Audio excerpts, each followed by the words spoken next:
now it's time to ask, the burning question. We all are going to get old one day. Hopefully we'll all get old one day. That's true.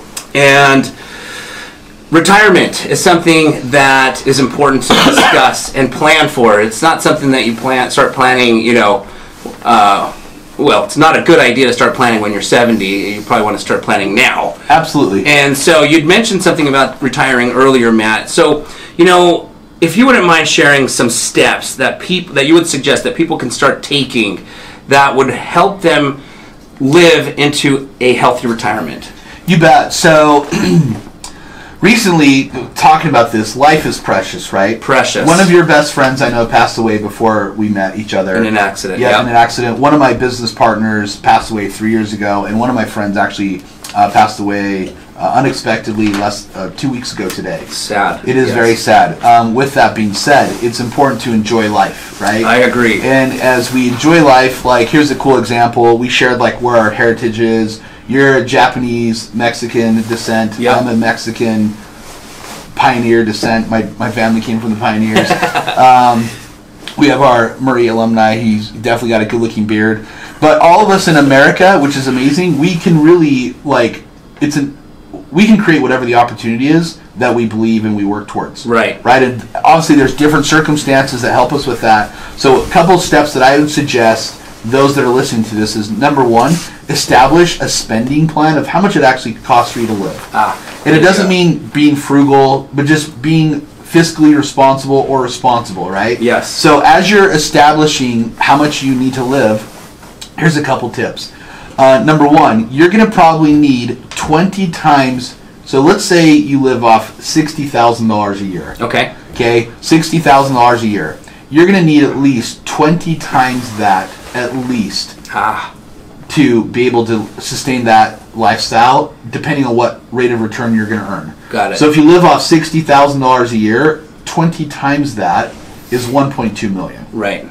Now, that doesn't take into consideration inflation. For those that are listening, how much a car costs now versus 10 years ago versus 20 years ago. Yoshi and I were both in high school in the 90s. Yep. I remember gas was $1 or less. Yeah. Literally. Yeah, okay? 98 cents. I don't even know if Muhammad was born in the 90s. No, he wasn't. He was shaking his head. Oh, he was. All right, cool. So 98 cents. I remember oh my gosh, gas is $1. Right. And we've seen gas as high as probably $3.50 now. Yeah. Right? Yeah. So number one is establish what you're going to make now, and then have at least 20 times that in assets. Here's my personal opinion. You should double that. You should have 40 times, because then people are living a lot longer now than they used to. I was listening to a Tony Robbins book yesterday morning, called Money, the Mastery, and the Game. And he talked about the average life expectancy for a female in the United States is now 81 years young. Wow. That's crazy. Yeah. And a man is 79 years young. Wow. And he said there was a certain percentage, I don't remember, are living past 90. Oh my gosh. So we should probably plan on having more. Yeah. And we should look at that annually. Tip number 2 that I would suggest. Invest in assets that you know of. Here's a question that I've learned from a guy named Keith Cunningham, who's the original Rich Dad from Rich Dad Poor Dad. Awesome. Is what is the upside, what is the downside, and can you live with the downside? So as you're building a portfolio for your life, is what is the upside, what's the downside, and can you live with the downside? I normally have not lost money that frequently in real estate. Now, do I have learning experiences? Yeah, but I'm not investing in weird different things for me, because that hasn't worked. Yeah. So as you think of those things, go and brainstorm with other people that have a track record. And then the third part is enjoy life. So there's a gentleman named Jimmy Napier. Have you been to a Jimmy Napier seminar with me before? Or you went just Peter Fortunato? Yeah, Peter Fortunato. So Jimmy Napier says is when you're an ender, so we talked about this, you're a starter, a builder, an ender. Yeah. I do this a lot. I start something and don't finish my conversation. A starter is investing for 10 years or less. Perfect. A builder is investing for years 11 through 30. So you've been investing for 30 years. An ender, you have two concerns. Preserving capital, you don't want to lose your capital, and paying the least amount of tax as possible. And he said, as you become more affluent in life, and that's just not monetarily, that's just in general, he said, spend 10% of your money on education or self-development, because your problems will get harder or more challenging, and you'll need to figure them out. Number 2 is spend 10% on blow it. Just blow it however you want. Nice. That's a vacation, upgrading your house, whatever. Just blow it. The other 10% is be charitable. Give back to other people. And as you get that satisfaction, I think that's important, that we can give some contribution in life to share with other people who are just not as far along as where you are. I love it. Wow, that is some good stuff. I love the blow it, and cause I happen to be a saver. You were talking about we're not naturally savers. Right. I was, as a little kid, we'd get money for Christmas, and my sister would go to, at the time it was the pharmacy that we'd go to buy candy, right? And then I would keep my money. And so I'm not a blow it personality type person, and that's kind of really cool to hear that, hey, I should treat myself, 10%. Yeah, treat yourself. Yeah, because I just typically like to save. That's good. That's good, though. Then you can do other things. Absolutely. And then, of course, I love the idea of charitable. 10% of giving back.